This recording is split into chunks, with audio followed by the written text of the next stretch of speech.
we're recording. Perfect. So with that, everyone on the Teams call can see my screen pulled up. It's got the agenda for tonight. Can we confirm that? Yes. Awesome. Thank you so much. So perfect. We'll get call to order the July 26th meeting of the City of Inglewood Budget Advisory Committee, starting with a roll call. Josh Newell, present. Rita Russell, present. Jenny Nolan, Budget Administrator, present. Jackie Low, Finance Director, present. Stephen Ward, present. Bill Sage, present. Suzanne Dirksen, present. And move into cyberspace. Thank you, John, present. And James Horan, present. I'm going to keep my camera off most of the time so you don't see me go through my coughing spells. I hope you're feeling better, James. And Sean Lewis, City Manager. Perfect. So we'll start with approval of minutes from the last meeting.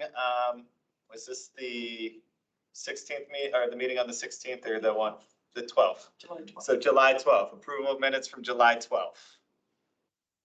A second. Who's motioning? I'll move it. Oh, sorry. There we go. I'll second. All right, all in favor? Aye. Opposed? Those are approved. Thank you all. Moving through tonight's minutes, introduction of council appointed members. It looks like Bill and I were approved council's vote and invited to come back for another term. So I'm very excited to continue to work, Bill. And again, thank you for all of your time and effort over the last year as well. And I'm excited to continue our work here. So thank you all for your membership and your service as well. And we'll look forward to when your terms are up for renewal to see your names on this list too. Moving into the next new item, annual election of officers. So every year rolling into our new budget cycle, we have the opportunity to elect new officers.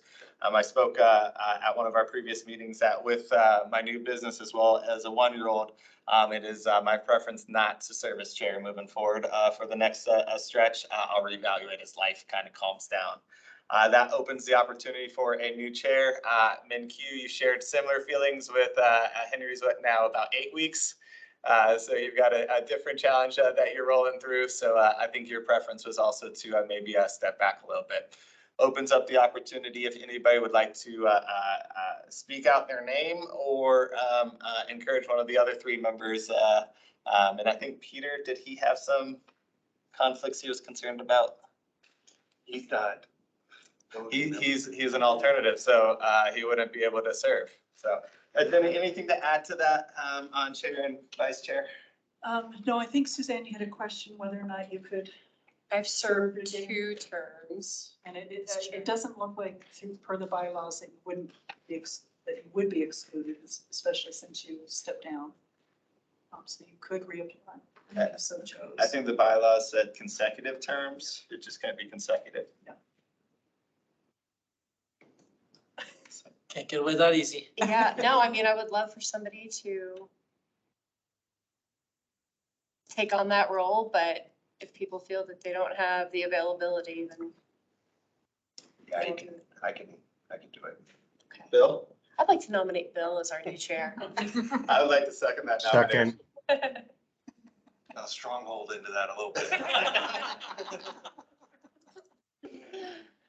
All right, all in favor of Mr. Bill Sage being the new chair for the next budget year? Aye. Aye. Aye. Opposed? And it unanimously passes, Bill. Congratulations and thank you. If you want to catch up, anything I can help out with, share some of those, happy to talk through it. So, Yeah, you That have. starts in August, so next month. Actually, start tonight. Oh. But you have Josh and me and Stephen who will also serve this chair at some point. Calling it early tonight. Adjourned. We made the right decision. Awesome. Vice Chair.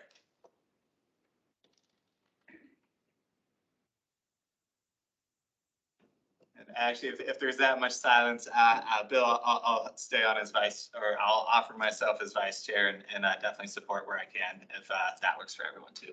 I like that. I'll nominate you as vice chair. Thank you. You want to take this vote there, Bill? All in favor of Josh being nominated as vice chair? Aye. Aye. Aye. Anyone opposed? All right, it passes. Awesome. So Josh is the new vice chair. I was gonna think I like forced you down. Yeah, right. All right, we move into the bulk of the business for tonight. It's reviewing and finalizing the 2022 annual report. Thank you for all of you for jumping in there. I saw when I checked, I think I was a little bit late and one of the last people to complete my sections, but when I checked in, it looked like it was mostly complete. Process for tonight, and this goes back to some of my RFP days where we had 90-page documents. For the big ones, we'd go through and do a page turn. We're going to try and do something similar, give everyone a chance to skim, read, catch up on the sections, provide any commentary, finalize that section before moving on to the next one. Those 90-page ones took 6 hours. It should not be the case for something like this. I think we'll be able to stay efficiently. Be thinking about, questions, comments as we're reading through these sections. We'll discuss it, decide any changes we want to make those updates and move on. Any thoughts about that? Feedback? Are we all comfortable with taking that approach? Yeah, I'm good with that. I think one thing I would like to voice is I think we should align on formatting, like indenting, like the first line of a paragraph. I think if we can align on that, I think that would make it look better. Formatting? Yes. Yeah, and maybe this is what you're trying to say, but I don't want to spend time in this meeting dealing with formatting. I mean, I'd Yeah, rather not, do yeah. the content, and then at the end, I don't care who owns it, I'm happy to own it, but then we can go through consistent, yeah. And I'll see what I can do formatting wise as we're going through it as well.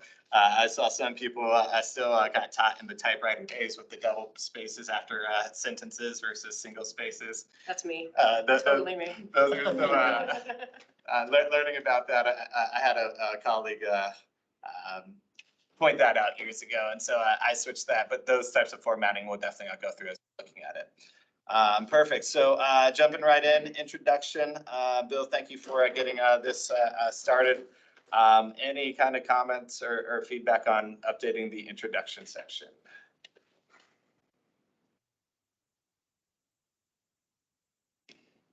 The community development municipal court items, I'm guessing somebody added those in there.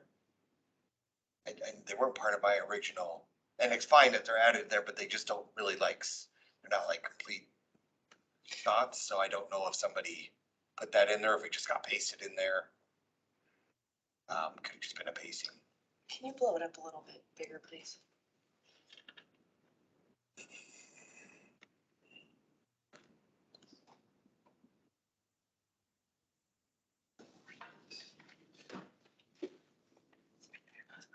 This thing. Yeah, thank you.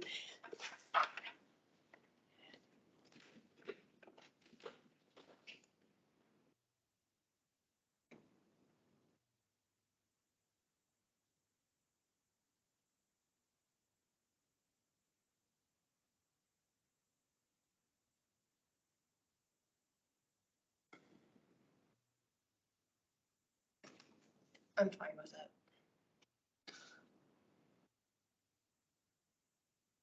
All right. Anybody holding on to community development or municipal court? These comments right here. Nope. One comment, we don't have transportation department. That's one of the strategic outcomes to infrastructure in transportation. Do you mean public works? That could be. Yeah, public works, okay. Makes sense. Thank you.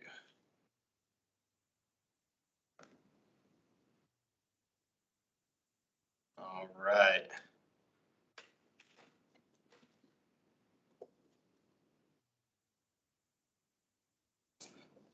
So under recruitment and retention.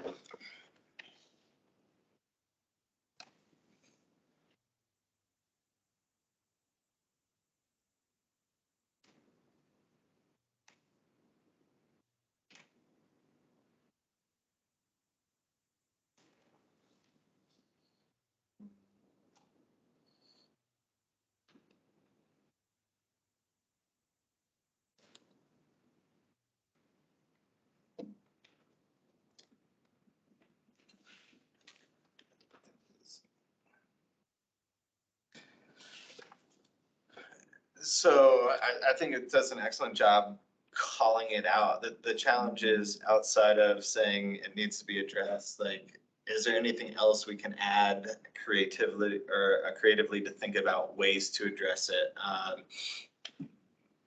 I know what HR spoke at not last night, but was it last week or the most recent council meeting? And I remember telling myself, I need to listen to this. And maybe it was a study session. And I don't know if there was some insight in that presentation that might apply here.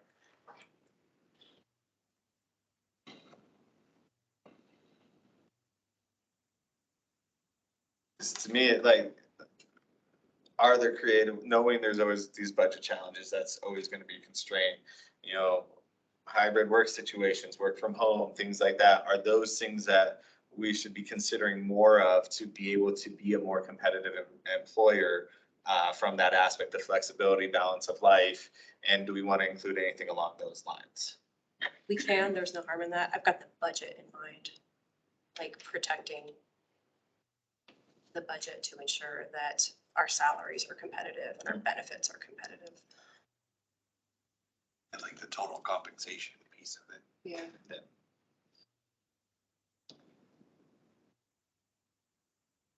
Yeah, I don't know, but I mean, and from other than listening to, reading through past presentations going last year, I mean, is it, in a case like this, I mean, do we have to come up with an out of the box situation? Or are you just proposing it?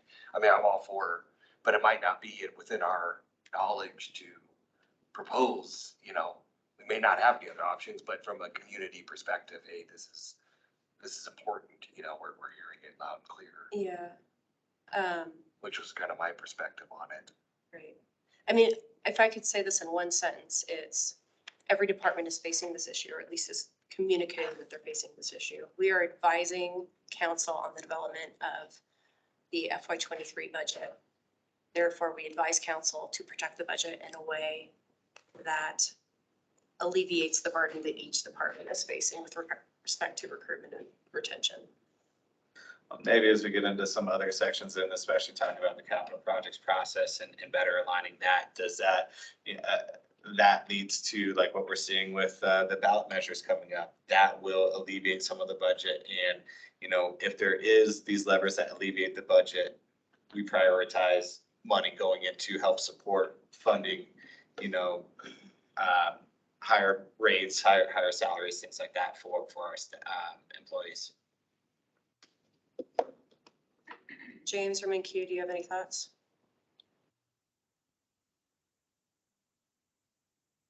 I guess my thought, and we've thought a lot about this at my organization over the last, frankly, 2 years. And certainly I think a comprehensive market analysis is a great starting point, but have there been efforts by HR or the individual departments themselves to kind of survey the workforce and get a sense of what is working, or are there other things in addition to just strictly compensation that what I call enhancing the employee experience as a strategy toward retention? And it's sometimes surprising to see what your employees will tell you about things that they like or don't like, or things that they wish you would address as part of overall compensation and not just salary. And interesting, kind of piggyback on the employee experience, I saw a recent article here within the last couple of weeks that tied a working IT system, like your computer working, to employee happiness. Right. And so like even having that right infrastructure and being able to support those infrastructures and understanding what are the important part for city employees. Looks like Sean, you've got some great info to add. Thank you, Mr. Vice Chairman now. Yeah, I was actually going to call on Tim. Tim has really, along with our HR director, led the way in a really comprehensive look at benefits, organizational culture. We've invested heavily in supervisory training this year to really help our employees feel known, matter, and included. And so we've really, we've revamped our mission, vision, values. But Tim, can you talk to some of the benefits work and exit interviews we've been doing? I don't see him coming off of mute, so I'll just continue.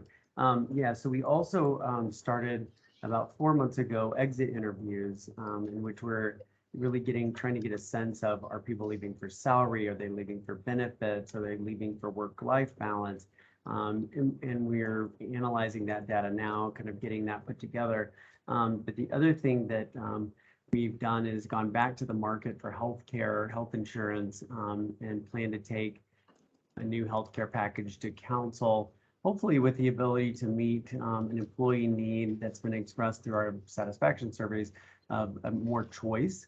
But obviously it's going to be a tough budget year, so we don't know if we can, afford that. But those are some of the things that we've been working on with regard to making the employee benefits and experience better. Oh, and orientation, big revamp of our employee orientation. We heard in our focus groups with employees that our onboarding is less than great, so we've really restructured that as well. That's great to hear. One other strategy that a lot of entities are using right now, in addition to exit interviews, are stay interviews with key staff. That's kind of an alternative or a deeper dive than an employee survey. But again, that takes a lot of staff resources to do. And if HR is short-staffed themselves, that's a big lift.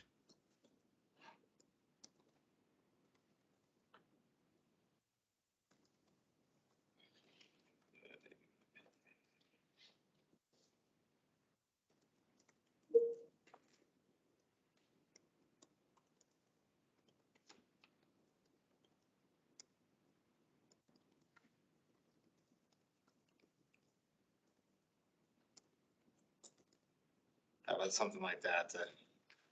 Great.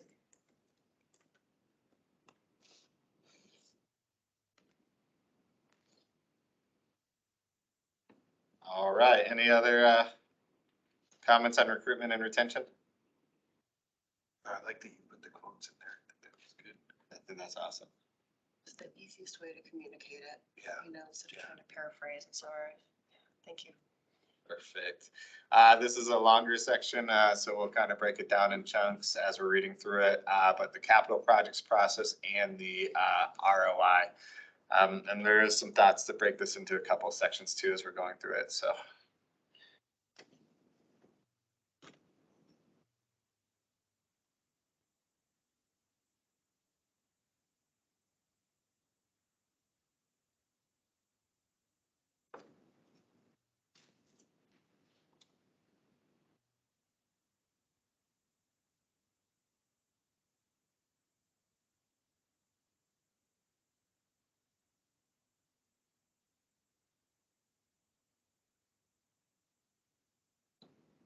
Do those two paragraphs tell council what you already know?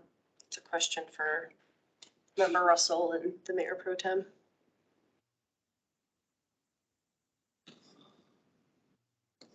I think it's helpful to know what the committee did.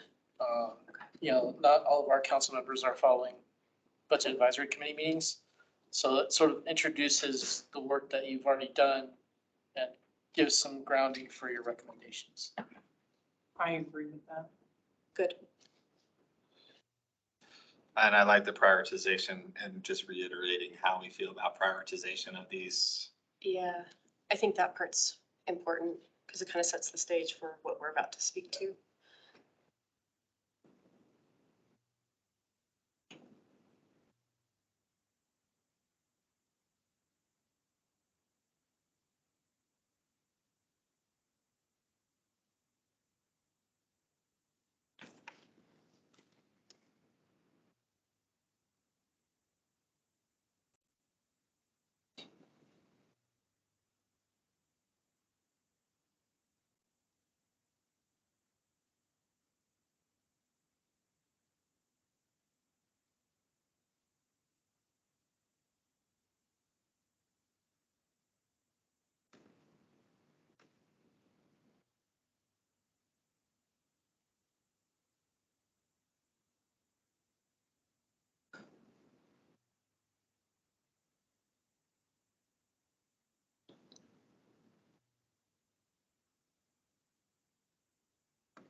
Just for my clarification, we referenced the old Hamden Complete Streets and Union Avenue Bridge. It seemed like we had a lot of our discussion around the Dartmouth Bridge. I know we discussed the Union Bridge as well, but am I remembering that correctly? I know there's a lot of discussions around it. Steve, which one were we talking about that you had mentioned keeps getting deferred when you were sitting on Budget Advisory Committee? Was that Dartmouth It's or? both of them actually, but the council discussion last night revolved around Union. So the Union is relevant here. Thank you. I think, didn't we talk about the Dartmouth Bridge in relation to how many times it had been deferred? Yeah. And it is going to be done probably this year Yeah. and next year. Yeah. Well, and those were like, and James, I specifically included these ones without diving too deep into what we didn't include because they were funded this year. But the question is, where's the funding next year going to come from? And it sounds like that was kind of the discussions that you were having last night as well, on a wider scale.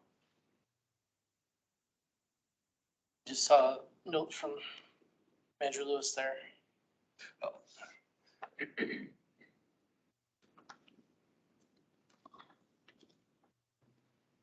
And what was the note from Andrew Lewis?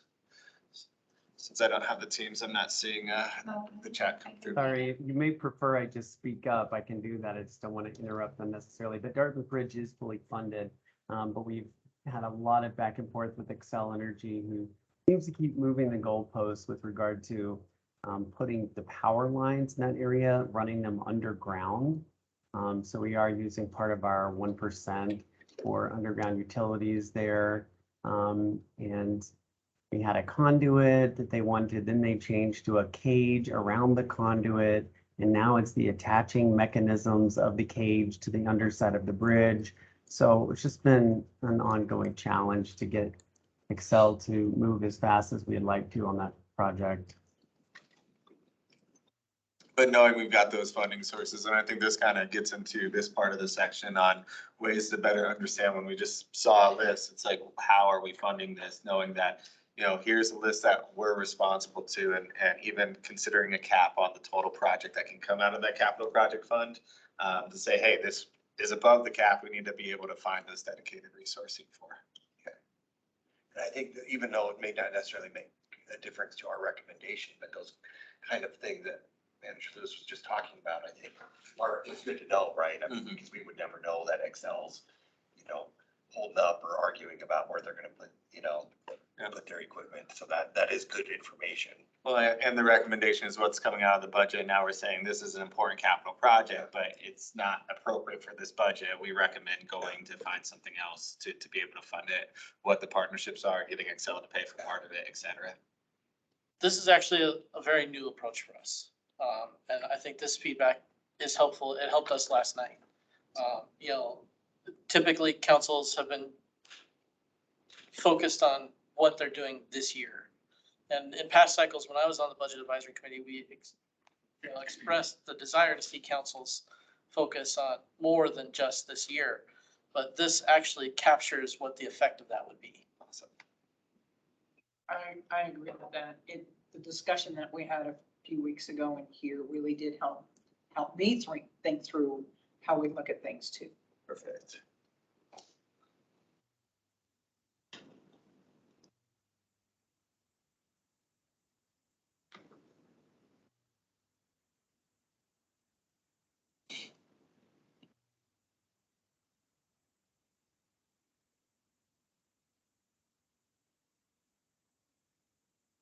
I think that this would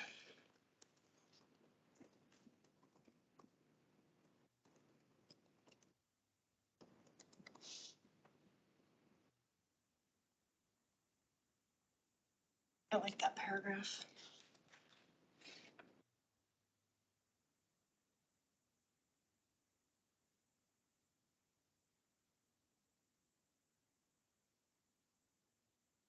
All right, anything else on our experiences this year as well as our recommendations to improve the process?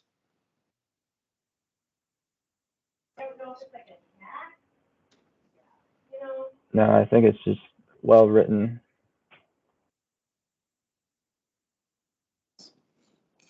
All right, community outreach and engagements.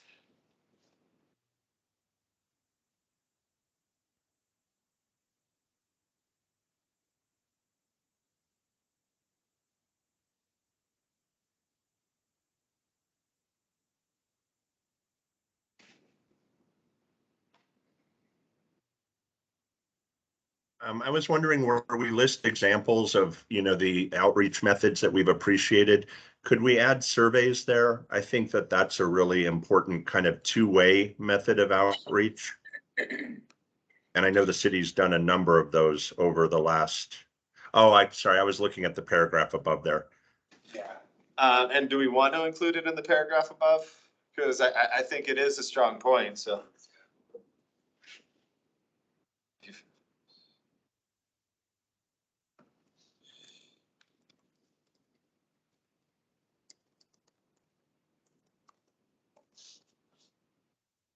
I would, Guess that doesn't fit in there. I would say in those parentheses, e.g. social media posts, flyers, surveys, et cetera. Yeah.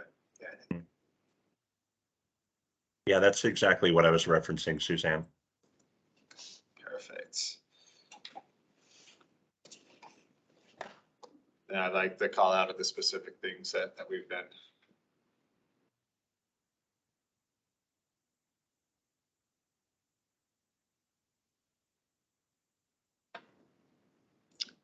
I really like that sentence at the top. It's our belief consistent informed citizens or customers have access. So I like referencing our customers as well, the city's customers.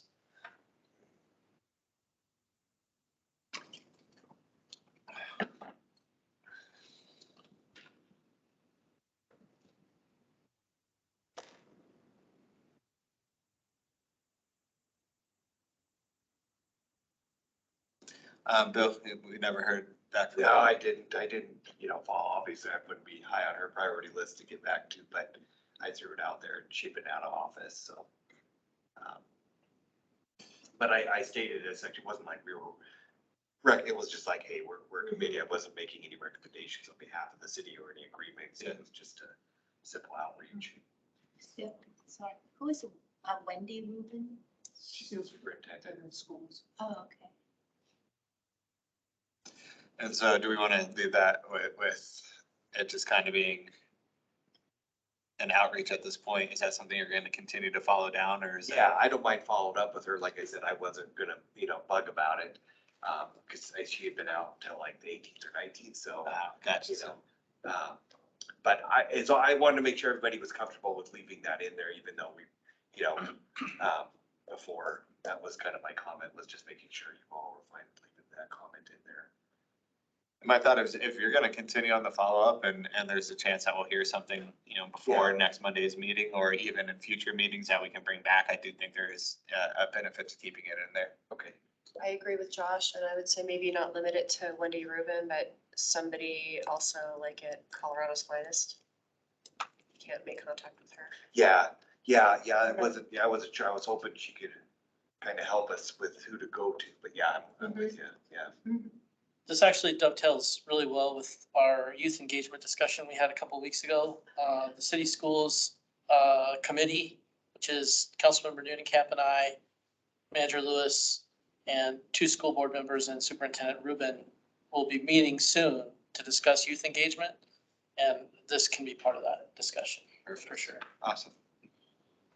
So we'll leave it as is for now, and then any more information we can bring from our discussions, we'll share that with you. That's fantastic.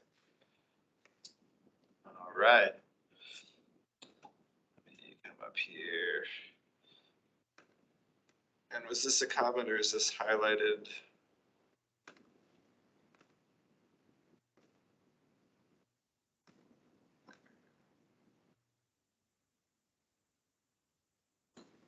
Yeah, and I didn't know if any of us felt any differently than how I worded it about, because I did go back through and there was a request for additional headcount to manage requests, and I think some other work.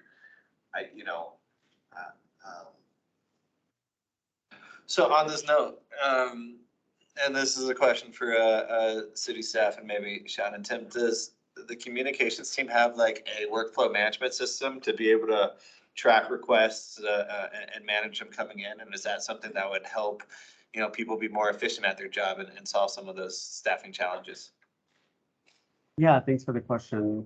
They do. They actually just started a new platform called Asana. It's working really well for them. They've seen, I think they mentioned in their report to you all, a doubling of requests for services. The vast majority of those come from parks, rec, library, golf. But yeah, they moved to Asana from Service Desk about 6 months ago. Okay. Yeah, and it seemed like, if I recall, that was kind of the comment was it's just managing the requests that they're getting in, from all the departments. And Asana is a great system to be able to just do that, give everyone visibility, and then it works stuff through a lot easier than less falling through the cracks. Perfect. All right, Parks and Rec bond issuance.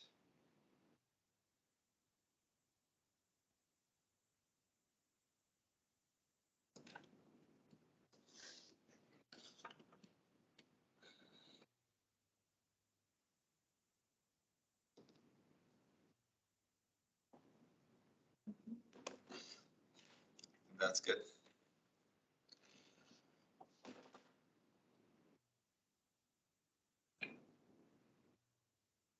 Do you think citizens will be willing to vote to increase the property tax mill levy to add more enhancement to our infrastructure?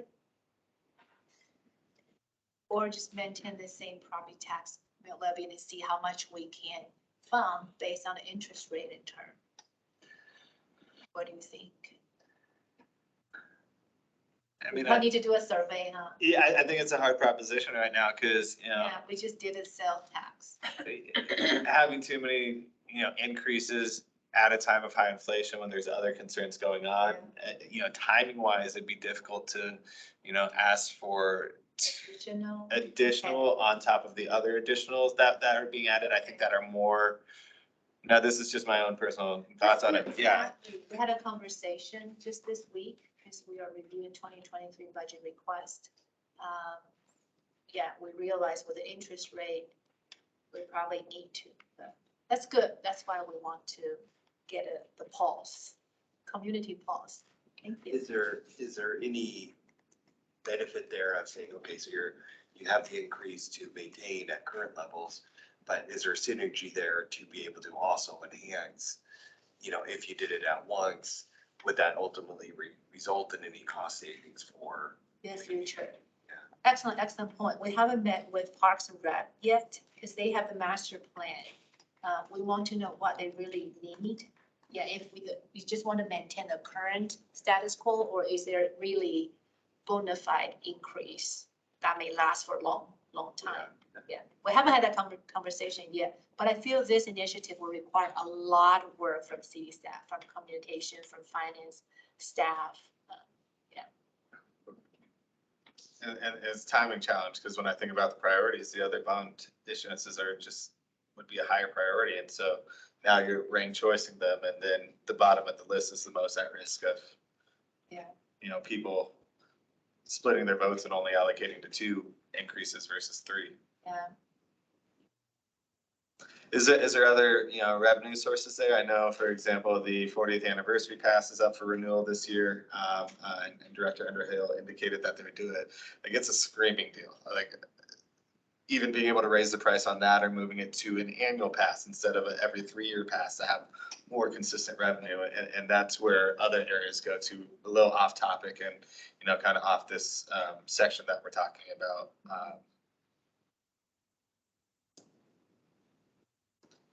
I've been loving my golf at Broken Tee over the last 6 years on all these passes. All right. Anything to add to this section, though? I think it does kind of cover what we.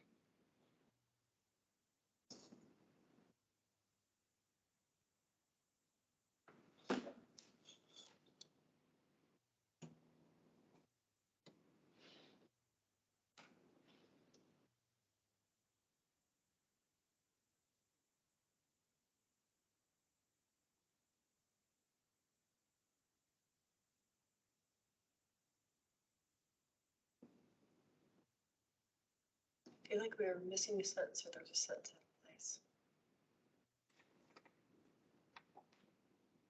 That second paragraph is out of place.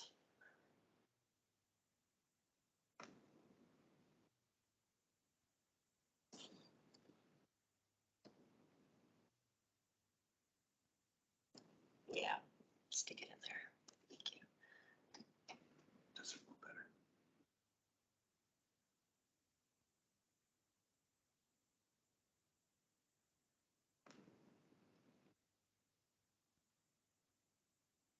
I'd say this way, the.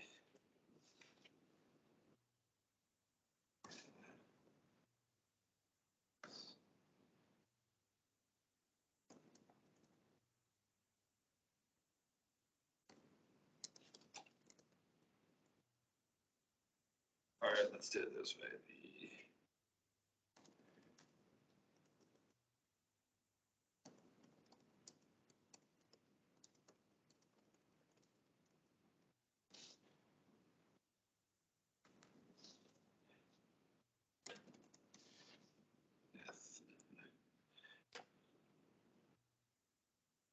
Got this on the top of my brain.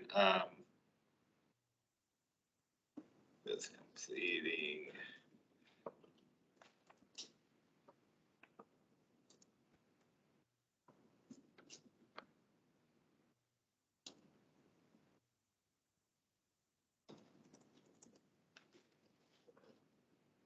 Through the grant application process.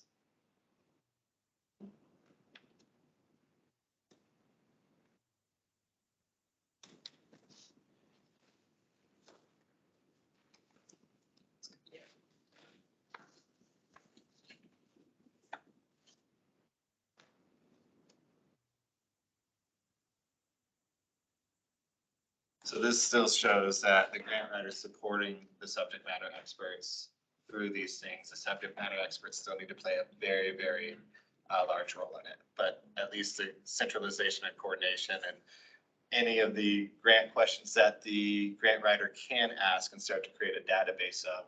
And then the subject matter experts only have to fill out the sections that they're subject matter experts on.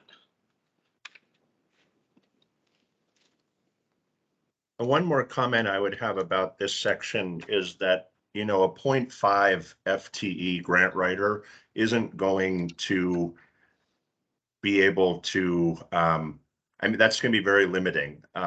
Again, my organization has a budget about half the size of Inglewood's, and we employ 2 full-time grant writers, and that's barely enough. And just noting the complexity of federal and state proposals that I'm assuming the city primarily submits, that's a big lift. And really a 0.5, you're talking about a contracted grant writer. Let's change the thought of this because I understand what you're saying, but rather than thinking of them as an actual grant writer, the subject matter experts from the departments are still going to be the primary grant writers for all that technical knowledge. This is going to be support for the grant writer. So the facilitation, the paperwork, the submissions in and out, being able to track it, starting with the blank questionnaire, filling out everything that they can fill out that the subject matter expert doesn't need to be touched. And then that way it limits the amount of work on the subject matter expert. So thinking more of a support role rather than a full-on grant writing role. I think that was kind of the intention of our conversations around this.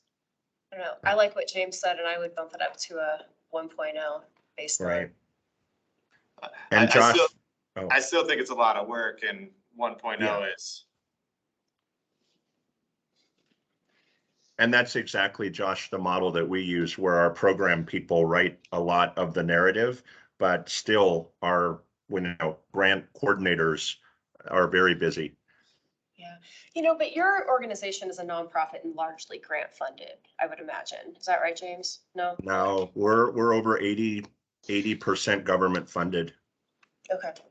Yeah. So I think thinking of it as a grant coordinator.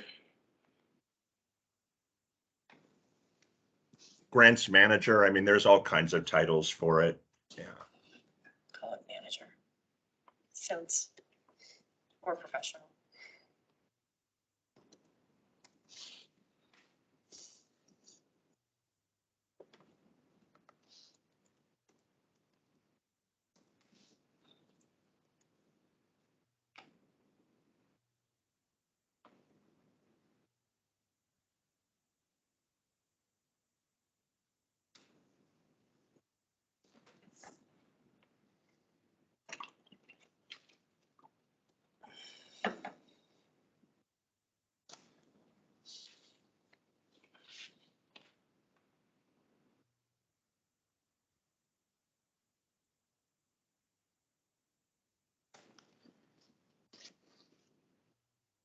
I think the documentation requirements that are referenced here specifically pertain to Senate Bill 2217. I don't know if we want to speak to that or not. The increase in documentation requirements is a direct result of that, as I understand it.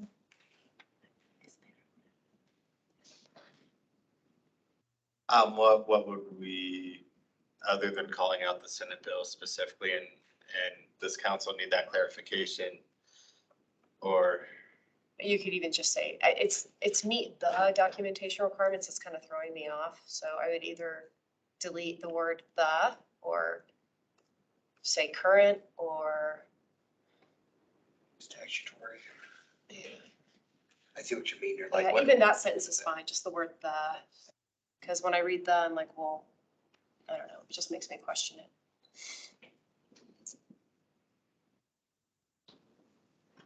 or we can even put increasing documentation requirements, something like that to show. Yeah. Yes, I like speaking to an increase because it's a change in need, right? Yeah.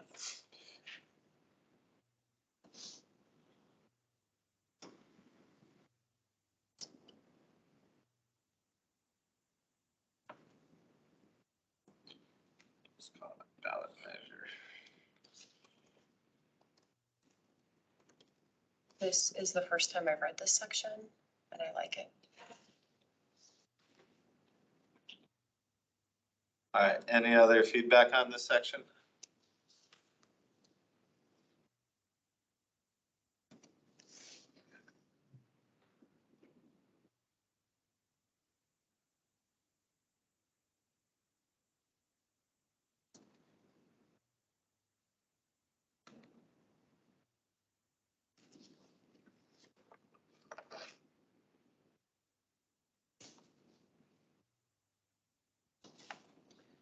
I can't remember if I mentioned it in the intro, but I know Tim specifically did a lot of work to, get, go with the new format and, approach, which I guess is called out by city manager's office, but that was just, if nothing else internally, Tim, thank you.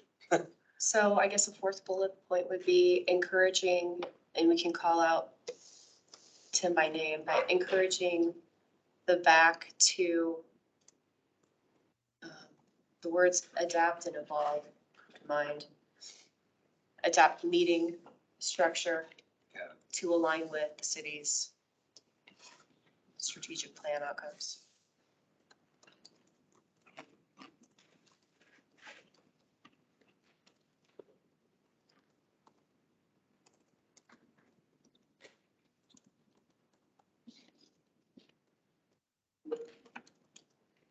You are making Tim so happy with that language.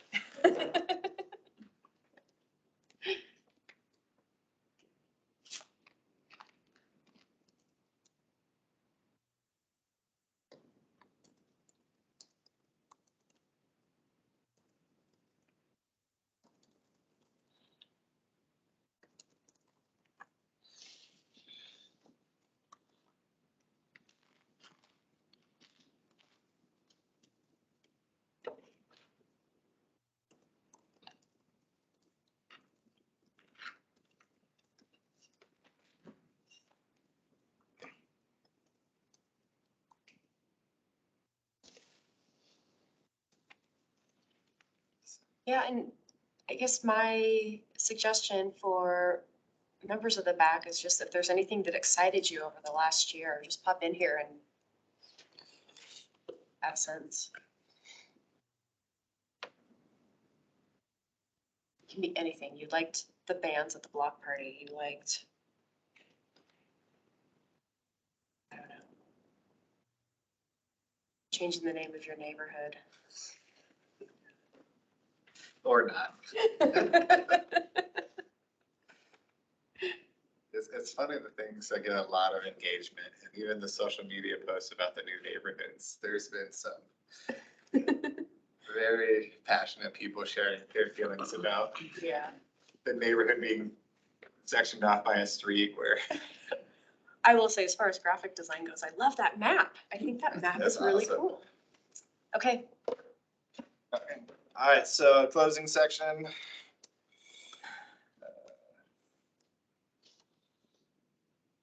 I think the only thing I would like to be highlighted in this section is that we feel strongly about seeking funding opportunities that are associated with a matching program.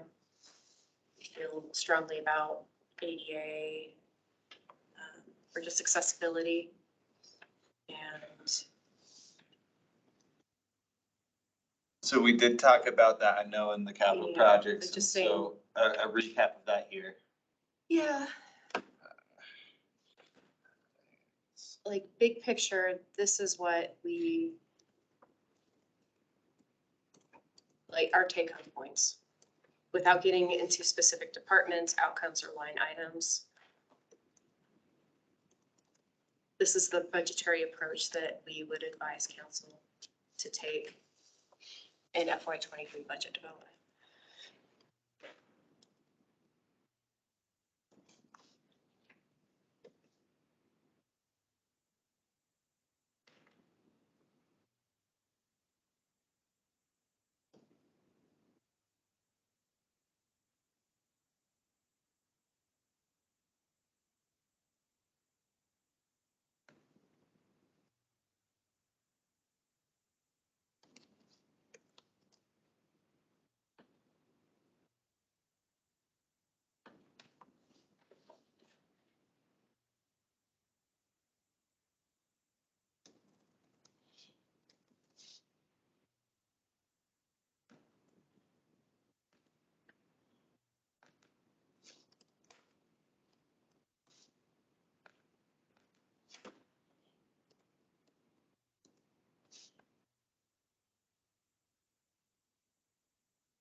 So kind of thinking of those three big takeaways. Anything else we want to add in summary?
gonna say that. It's retention and what's the other word I'm looking? Recruitment. Recruit.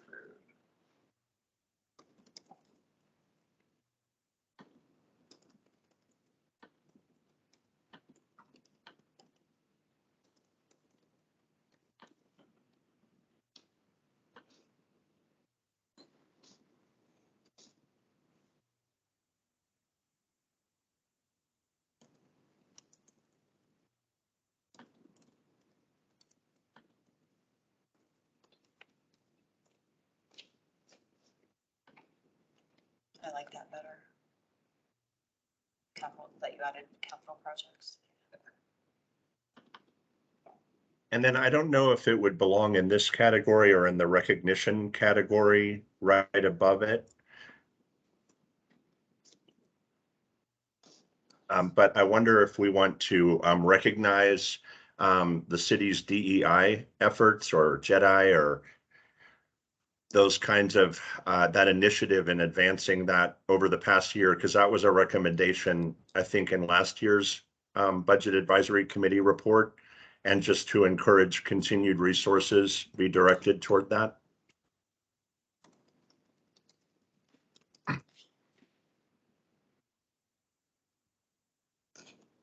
You said DEI, JEDI. There's the acronyms, there's several of them in use right now. I think DEI, EDI, JEDI, those are the three most common right now. But I think you just pick one, and JEDI just adds justice to equity, diversity, and inclusivity. Throw an A in there. What's the A for? Accessibility. We'll just make up a new word. So we got DEI, we got JEDI, or DIA.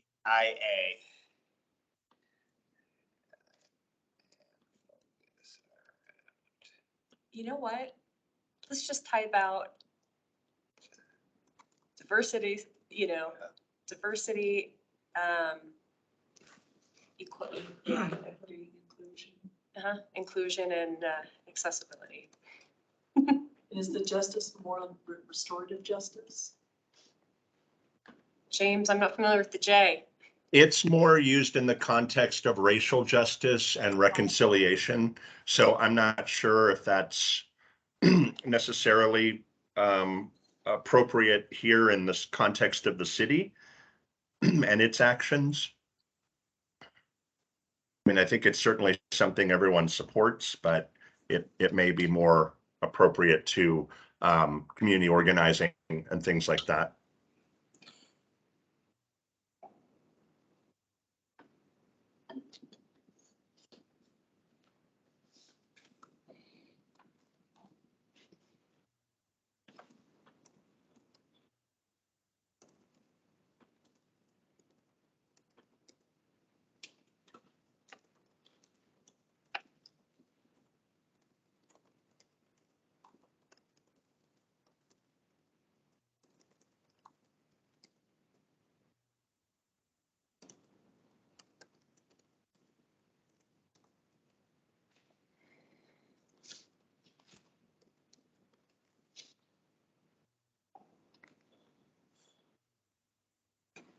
All right.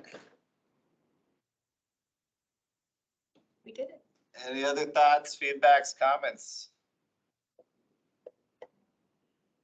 Perfect. I had one more question and then I'll be quiet. I saw that we referenced the I think the initiatives under the police section and under the park section, the ballot initiatives. Did we specifically mention, and I read through it a couple times, I'm sorry if I'm reading past it, but in the infrastructure section? We indirectly did, Okay. and we can call it out specifically with I think it was under the capital project section that we talked about it. And I'm sorry, I maybe read right past it, Josh. No worries. Let me, a recent example of this, the BAC supports the ballot measures for dedicating funding for pavement maintenance, which would allow the needed funds to keep our streets up to standard while allowing other projects to be considered via the capital projects process in future years. So Awesome. I think because we're talking about, 3 major issuances, we can call that out here in our summary as well.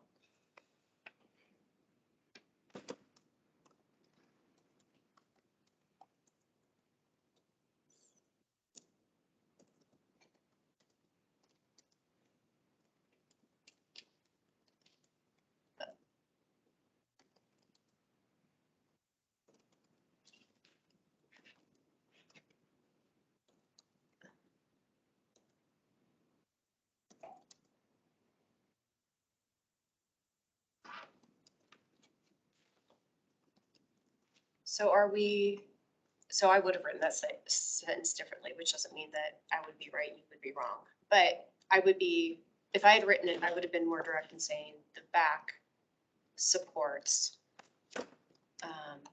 And I just want to know if that's the feeling of the group. Are we actually supporting these ballot measures? Or are we saying, hey, it's a great idea to continue exploring these things? Huh? And I think that's, Vote of confidence towards it or not, kind of. Well, I mean, naturally, we explore funding opportunities like ballot measures and tax increases and what have you, bond issuances. But is that what we're advising council to do? Or are we firmly supporting that these things land on the ballot? well, and I think that's two different points, which is a great call out, is these specific 3 measures, how do we feel about them? And do we want to have something that said we support all 3 or scale that back and discuss which ones we do support or leave that off? Number 2 is how much of a tool do we think this should be used moving forward? And I don't know history because some of these are just coming up for renewal. How often are we exploring alternative funding sources and ballot measures? And is it something that needs to be brought up through communications more and more with the citizens to understand, the realities of the budget? We all hate taxes, but we all expect the government to provide certain services, and those taxes are vital. So Last time we increased sales tax was in the 80s, right? 84, 85, then property tax, this is more often because the police was done in 2017. Building. But the general property tax, the 5.88 mils, that hasn't been increased since the early 90s. And all we're speaking to here, whether it's exploratory suggestion or it's just getting it on the ballot, something saying you think it should happen, so. I'll just point out that we're potentially treading a pretty fine legal line here because council has already sent these items to the ballot. They passed on second reading last night. Okay. Sitting in a public meeting and making a recommendation to pass or fail would be potentially, not necessarily, but potentially viewed as utilizing government resources to advocate for a ballot issue that's on the ballot. So I would urge some caution there on that one. You as citizens are free to make whatever recommendation you choose to make in your report. But there's a question about perception and if it's perceived as utilizing government resources to advocate for measures that have already been sent to the ballot, there could be some exposure there. Back supports exploring ballot measures as a tool. And we're saying we support using ballot measures to better meet major funding needs, including.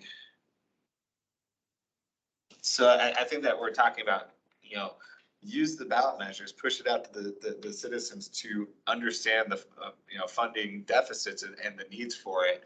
And using that more in the future because it hasn't been utilized. If there hasn't been increases since the 80s and 90s on the federal stuff, like how do you start to be thinking about that as another lever that can be pulled and kind of, based off of Mayor Pro Tem's comments, like does this say we support using ballot measures to better meet these major funding needs? Mm-hmm.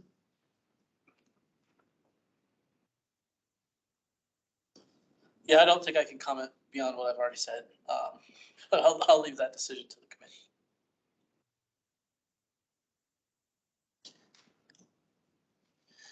committee. Suzanne, does that encompass what you were thinking? I'm good with this.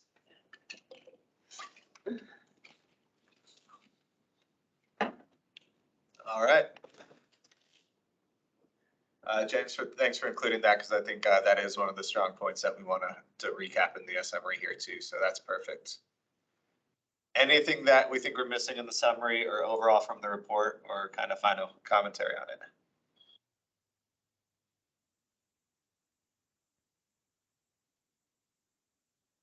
Rock on. So I think that means that we are completing our 2022 annual report right here. Is there any volunteers to do the formatting? Cleaning up formatting in any manner and having it be consistent through? I'll take that on. I'm happy to. Perfect. And Jenny, this is being submitted tomorrow to the council packet? Okay. All right. It's tonight. By noon, would that work? I'll do it tonight. Okay, thank you. Perfect. All right, that covers that topic. New business, any, I'm sorry, do we need to assign who's gonna talk to which section? great point. That'll be the next topic of conversation. So we had 4 of us sign up. Min-Q, I think you were looking at some scheduling. Yeah, I can make it. Perfect. Do we know exactly what time? No, I think around, I don't know where you sit on the agenda, but the study session will begin around 6 o'clock. Got it. So 6 to 7. What has been helpful in the past is to have a one pager for each of us, or a one pager that those who are present and speaking have, that just lists very quick speaking points.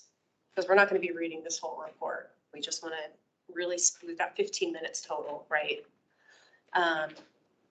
And I mean, so I can do it if someone else wants to, but just draft a one pager that we can reference when we're presenting to council that really just touches on the highlights of each section that we're presenting. Now, I know there was only 3 of us. I think, Bill, did you join just before last year's I meeting? attended, but I didn't present. And that was your first That was my first experience, and there's only 3 of us carrying over.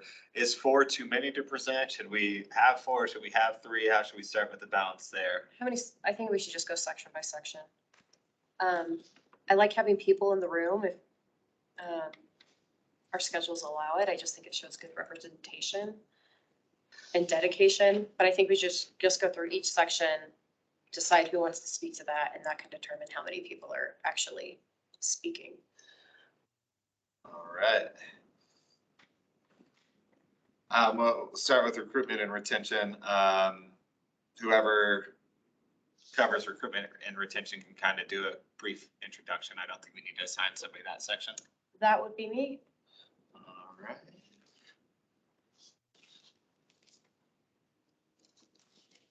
I'm going with the assumption that whoever wrote a section would speak to it. Do we read out the introduction then? I'm not going to read it out. Okay.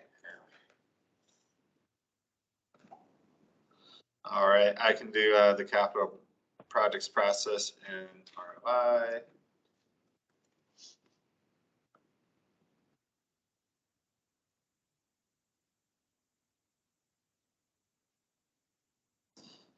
Community outreach and engagements.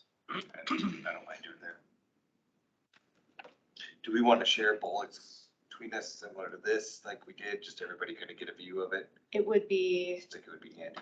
yeah, just a one pager. Yeah. We all have it. Yeah. Is that what you're asking? Yeah, I'm just saying, like, do we get another Google Docs going where we can, share the bullets amongst us before the meeting?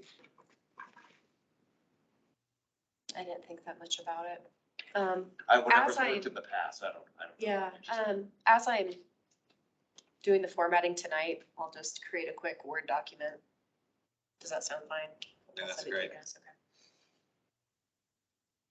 All right, parks and rec bond issuance. I wrote that. I'm happy to speak to it unless somebody else wants to.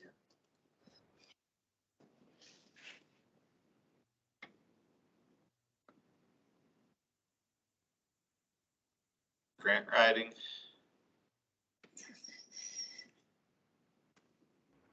I can take this one if you want me to, Suzanne. Sure.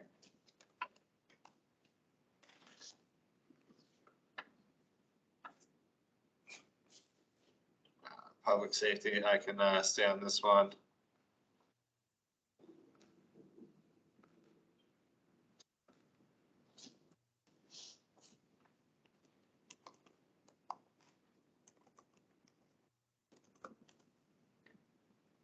You can just leave my name right there.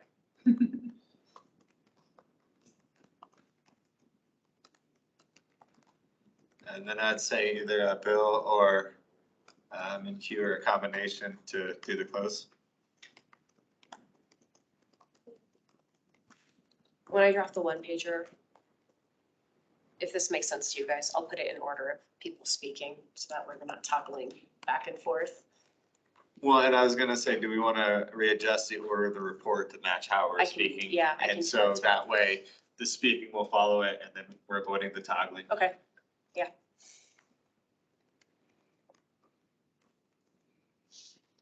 All right, so that'll cover our speaking.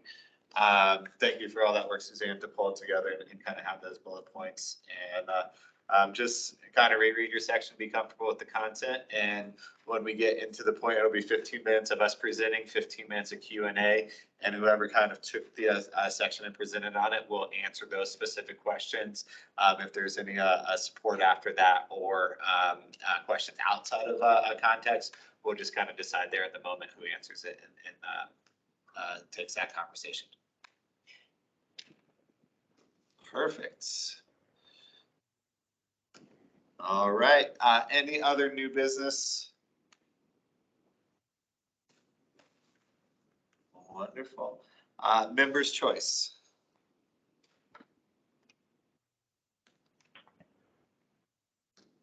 I just looked at the agenda for mayor manager tomorrow. It looks like you guys will be scheduled first for the study session items at 6 o'clock. I'll request that when we talk about it tomorrow.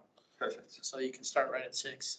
Appreciate that. Thank you. And we will be meeting at a chamber, right? Not the community, It's a regular meeting, August 1st. regular meeting, Yes. so chamber,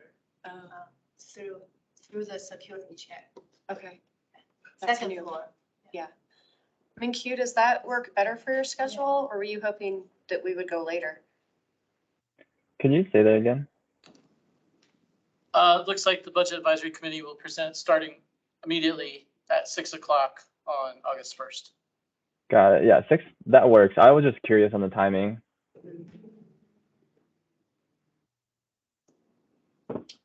Awesome. So that puts the next meeting, August 1st will be the city council that we're attending. James, are you able to join us that night? You know, I'm still staying at home primarily just because I haven't had a negative test yet. So I might be able to join electronically. Just I want to be responsible about exposing people to anything. Understood, and thank you for your consciousness around that. And I would love to have you, especially virtually if that works too. And I don't know if Peter's back or not, but I'm sure he's got the details on it and hopefully he can make it as well. So with that, our next meeting after that is going to be August 23rd. And Bill, I'll turn it over to you to complete your first meeting as chair and close this out tonight. Do we need to come up with an agenda now for any topics for the 23rd? For the next meeting, no, what will happen is Jenny will send out an email here in probably a couple weeks after everything settles with the meeting at council with a kind of starting point agenda, chance to approve it. I'll be copied on it and then we can chat about that. Really, it'll be an opportunity to any more recap, debrief, and then kind of set our strategy for next year and build out the calendar. So That's what I remembered from that. Okay. All right. Any other topics from anybody? All right. Otherwise, we are adjourned for tonight. Thank you all. See you. Thank you. Good night, thank you. See you next Monday. Good work. It's way to that went through. keep us- Josh, I'm sorry I called you James earlier. Oh, no worries. I've known you long enough to get your name right.